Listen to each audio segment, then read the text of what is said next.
Anda yang ingin ikut bergabung, silahkan Anda bisa langsung telepon di 081 657 7020 atau langsung saja WhatsApp di 0823 26 36 3366 ya. Langsung nanti apabila Anda ingin WhatsApp atau telepon langsung terhubung dengan narasumber-narasumber malam hari ini di Sorot. Jadi bisa dicatat pemirsa, nomornya juga akan kami tampilkan di layar, sehingga apapun pertanyaan yang ingin Anda sampaikan, ingin Anda cari tahu bisa langsung ditanyakan. Baik, tadi Pak Yuniarso sudah menjelaskan sedikit ya Pak ya tentang ini adalah program dari Presiden memang ya Pak ya, yaitu tadi sebanyak 1.200 guru. Itu dari se-Indonesia, dari SD, SMP, SMA dan SMK. Ya. Dan itu pun dari berbagai kompetensi keahlian yang berbeda-beda begitu ya, untuk SMK. Ya. Oke, jadi kalau guru SD, SMP atau SMA itu juga mata pelajaran yang beda-beda ya Pak ya. Wah, luar biasa. Jadi ini memang menuju ke era industri 4.0 supaya grade pendidikan di Indonesia makin meningkat, karena sekarang baru ada di tahap 5,5. Untuk ASEAN sekarang ini ada di level terbawah negara ASEAN. Untuk capaian kompetensi kelulusan. Kemudian untuk serapan pembelajaran kita ada di ranking 6 ASEAN. Di bawahnya Vietnam, Kamboja, yang notabene mereka merdeka baru beberapa waktu yang lalu. Tidak jauh dari kita ya Pak ya? Tidak jauh dari kita. Itulah yang akhirnya melatar belakangi program ini ya Pak. Akhirnya para guru tentu Bapak Menteri sesuai dengan keinginan Bapak Presiden, Bapak Menteri menerjemahkan dalam program ini dengan menyeleksi guru seluruh Indonesia yang memiliki tentu kecakapan, keahlian, dan penguasaan ilmu, karena beliau adalah guru-guru produktif yang memang bergelut di bidangnya, di kompetensinya. Nah, mereka diharapkan untuk bisa mendorong teman-temannya untuk menguasai teknologi yang mereka kenal di sana, yang beliau-beliau pelajari di sana, dan harapannya ini mengejar ketertinggalan yang nampaknya sudah terlalu jauh. Lebih-lebih kita ukur dengan Finlandia yang tertinggi rankingnya di dunia ini. Kita nggak mungkin mengejar kalau upaya-upaya ini tidak dilakukan. Dengan jumlah guru yang begitu banyak di Banyumas dan Cilacap saja kita punya dengan anggaran yang tentu 1.200 itu bukan anggaran yang kecil, karena beliau tinggal 1 bulan, dan ini adalah upaya-upaya yang sangat strategis. Harapannya beliau kembali ke Indonesia tidak menyia-nyiakan kesempatan pengetahuan itu dan berbagi kepada teman-temannya. Beliau tentu akan menceritakan bagaimana dinamika di sana, pengalaman di sana, bagaimana belajar di sana, dan mudah-mudahan ada gambar-gambarnya ya Bu ya. Ada video-videonya yang bisa dikenalkan ke teman-teman. Dan saya kira terima kasih Banyumas TV. Momen ini baik karena beliau juga bagian dari menyebarluaskan pengetahuan di malam hari ini. Benar. Ini inspiratif saya kira. Terima kasih, dan terima kasih juga guru-guru yang menyaksikan acara ini. Beliau bisa belajar dari hal ini, dan beliau juga bisa ikut seleksi untuk bisa dikirim ke karena luar negeri. Akan terus berjalan ya program ini ya Pak ya. Untuk mengejar ketertinggalan ini. Saya kira itu mungkin Bu Indi. Iya, dan beliau-beliau ini pun adalah guru-guru terpilih ya Pak ya, yang sudah melewati proses-proses seleksi di Jakarta. Di Jakarta. Oke, berarti se-Indonesia juga ya Pak ya dilakukan ya. Luar biasa nih. Apabila ini ada para guru yang sedang menonton dan ingin gitu ya, tertarik terus belajar ke luar negeri sesuai dengan bidangnya masing-masing, bisa disimak pemirsa bagaimana caranya. Langsung kita tanyakan ke Bu Sari, bagaimana nih caranya nih bisa ikut program pelatihan guru, dan ini ikutnya adalah di Korea Selatan Bu. Bagaimana caranya Bu Sari? Ya, jadi kemarin itu kan seperti tadi disampaikan Pak Yun, itu untuk guru SMK itu ada undangan dari Kemendikbud melalui Dirjen GTK, itu mengundang guru-guru yang berminat untuk pelatihan di luar negeri. Kita tadinya belum tahu kita mau ke Korea Mbak Indi. Ya, jadi ketika kita seleksi, daftar dan lain-lain, itu ada seleksi berkas, kemudian ada juga keterampilan bahasa Inggris, termasuk kemampuan produktif ya. Tadi seperti diceritakan Pak Yun, itu kita diundang untuk mengikuti pre-departure. Jadi setelah kita diterima, dikirim melalui email, kita diwawancara pakai video call Mbak. Wah, sudah sangat pakai bahasa Inggris 4.0 begitu ya. Kemudian kita dipanggil ke Kemendikbud, waktu itu dilepas langsung oleh Pak Menteri. itu ada 1.200 ya Pak? Dan Pak Dirjen juga Ya, Pak Dirjen juga hadir. itu. Kita juga waktu pre-departure juga Pak Dirjen ada juga. Kita baru bisa mengikuti itu. Jadi seleksinya lumayan lah. Dari guru ATPH saja itu kan jumlahnya ratusan seluruh Indonesia kan. Itu ada 12 yang diambil, alhamdulillah termasuk saya. Kemudian MP 4 ya Pak? Iya. 4 Pak Har, dan baru di situ kita tahu bahwa kita itu ke Korea Selatan. Alhamdulillah, kesempatan yang jarang ada. Jarang Memang sekali, Korea Selatan betul. dianggap pertaniannya maju. Ya. Memang Jepang juga maju, tetapi iklim lebih tepat di Korea Lebih cocok. dibanding di Jepang. Oke, lebih cocok dengan Ya, negara kita juga, varietas Pak. tanaman juga lebih Juga di bagus. sana kan untuk apa namanya ininya prakteknya Ya. kita ada langsung ke greenhouse-nya. Jadi budidaya ginseng itu di sana sudah banyak banget. Di sana kan terkenal dengan negara ginseng ya. Betul.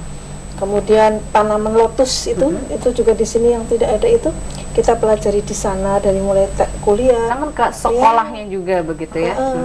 Yonghi ya Pak ya, Iya. ke Yonghi University di itu, kemudian kita ke Busan Mbak. Oke. Ya, kita kemarin yang belum sekarang ke Jadi di negara kita juga begitu.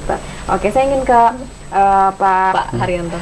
Ya, Assalamualaikum warahmatullahi wabarakatuh. Waalaikumsalam warahmatullahi. Yang saya hormati Bapak Yuniarso, kurang kami untuk mensosialisasikan dari kegiatan pelatihan luar negeri yang selama hampir 1 bulan kami laksanakan ya, dengan Bu Sari di Korea Selatan. Dan terima kasih kepada Mbak Indi yang melontarkan pertanyaan, serta terutama kepada para pemirsa Banyumas TV. Terima kasih atas atensinya untuk bisa mengikuti acara ini. Ya, mudah-mudahan meskipun oleh-oleh dari Korea hanya berupa cerita pengalaman, tetapi itu yang diharapkan ya, Pak. harapannya nanti dengan cerita pengalaman ini akan menimbulkan motivasi ya, untuk kita semua, terutama para guru, khususnya guru bidang pertanian dan para petani-petani di Indonesia, agar nanti diharapkan ya kita bisa mengejar ketertinggalan ya, dari yang selama ini sudah dicapai oleh negara lain di luar Indonesia. Dan kebetulan kami berdua, saya dan Bu Sari Suksesi, dikirim ke Korea Selatan, yang katakanlah sebenarnya dari sisi iklim itu memang jauh berbeda dengan di Indonesia. Hanya saja memang ini latar belakang kalau terkait dengan penggunaan alat mesin pertanian di Indonesia ataupun di Korea, ini perbedaannya itu di latar belakangi ya, dari kondisi ya. Kondisi yang pertama adalah kondisi sosial budaya masyarakat di sana. Yang pertama kaitannya dengan konteks mentalitas ya, mentalitas orang Korea, di mana masyarakat Korea itu punya konsep ya, kemandirian dalam pangan itu betul-betul diwujudkan. Jadi dengan kondisi yang ada di Korea terjadi 4 iklim ya, 4 musim ya, di mana masa panen itu hanya bisa ya, terjadi dalam 1 tahun itu hanya sekali panen. Itu sebelum menerapkan teknologi pertanian. Tapi sekarang yang terjadi adalah setiap saat mereka bisa panen. Tidak peduli Ya, musim tidak begitu ya, peduli Pak. musim ya, dengan modifikasi lingkungan ya, mereka bisa menghasilkan produk yang luar biasa. Oke. Nah, ini mungkin yang perlu dicontoh di Indonesia. Di Indonesia dengan kondisi negara tropis yang mana dalam sepanjang tahun sebenarnya Indonesia bisa menghasilkan. Namun kenapa ya kita tidak seperti mereka, itu ada hal-hal yang mungkin ya ini tadi di luar itu yang perlu kita pelajari di sana. Yang pertama kaitannya dengan revolusi mental tadi ya. Jadi revolusi mental di mana kita harus menanamkan konsep ya, yang pertama kemandirian pangan. Jadi kalau kita lihat ya, atau sering kita mendengar adanya makanan Korea yang namanya kimchi. Sebenarnya kimchi ini adalah daya upaya orang Korea untuk bisa bertahan hidup sebenarnya. Karena hanya panen sekali, setelah panen sekali langsung diolah. Untuk 1 tahun Fermentasi tuh, Mbak. begitu ya. Fermentasi Sampai ya, 1 bahkan, tahun. ya, Oke, itu oke, dimakan nanti 7 bulan kemudian, pada saat memang saat dulu teknologinya belum maju, itu ya mau tidak mau hidup harus makan itu. Wow. Pengetahuan ini ya Pak ya, ternyata kimchi ini bukan karena enak saja, namun ada tujuan lain ya Pak ya, supaya bisa bertahan. Lumbung pangan. Lumbung pangan. Nah ini yang harus tempatnya juga pakai guci-guci gitu Mbak. Untuk menyimpannya ya. Masyarakat Indonesia kan, yang selama ini kita yang dikenal dengan negara yang gemah ripah loh jinawi, gitu kan. Katakanlah tongkat kayu ditanam bisa, ya, di sana sangat jauh berbeda. Tetapi ya kemudian dengan adanya tantangan alam yang semacam itu, orang Korea itu punya tekad dan semangat yang luar biasa. Jadi kalau toh tadi dikatakan bahwa Korea merdekanya juga tidak jauh ya dari Indonesia, tapi di sana mengalami lompatan yang luar biasa sekali. Nah ini ya, dengan keterbatasan itu, kemudian kebijakan pemerintah kaitannya dengan kemandirian pangan, orang-orang Korea harus bisa hidup dari negerinya sendiri. Akhirnya mereka ada upaya, ada semangat untuk bagaimana menciptakan sesuatu. Makanya akhirnya pertanian itu dimasukkan unsur teknologi. Dan di sana yang paling kita sorot ya kebaikannya adalah kerjasama antar berbagai lembaga. Jadi dunia pertanian itu ya, diperhatikan oleh dunia teknologi. Samsung dalam ini masuk ke sana, sehingga ada gabungan implementasi dunia pertanian dengan teknologi yang dikenal dengan smart farm, pertanian pintar. Ya.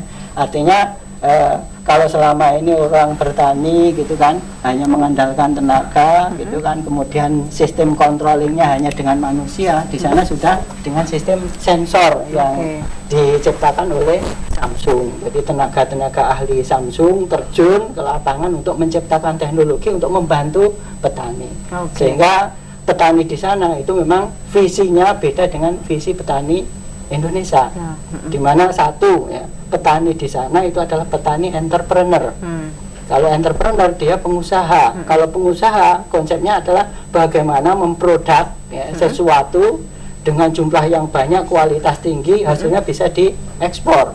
Ya, gitu. Jadi atas dasar itu ada sentuhan teknologi, gitu ya. Jadi kalau dikatakan Indonesia beda dengan Korea Selatan, memang sangat jauh berbeda kaitannya dengan aplikasi teknologinya. Gitu, Mbak. Berarti ada ini ya kerjasama begitu ya dengan bidang teknologi yang akhirnya membuat pertanian di sana jauh lebih maju. Nah, kami juga sudah menyediakan beberapa video dan foto pemirsa yang nanti akan kami tampilkan ya di segmen berikutnya. Jadi jangan kemana-mana, Sorot akan kembali usai jeda pariwara.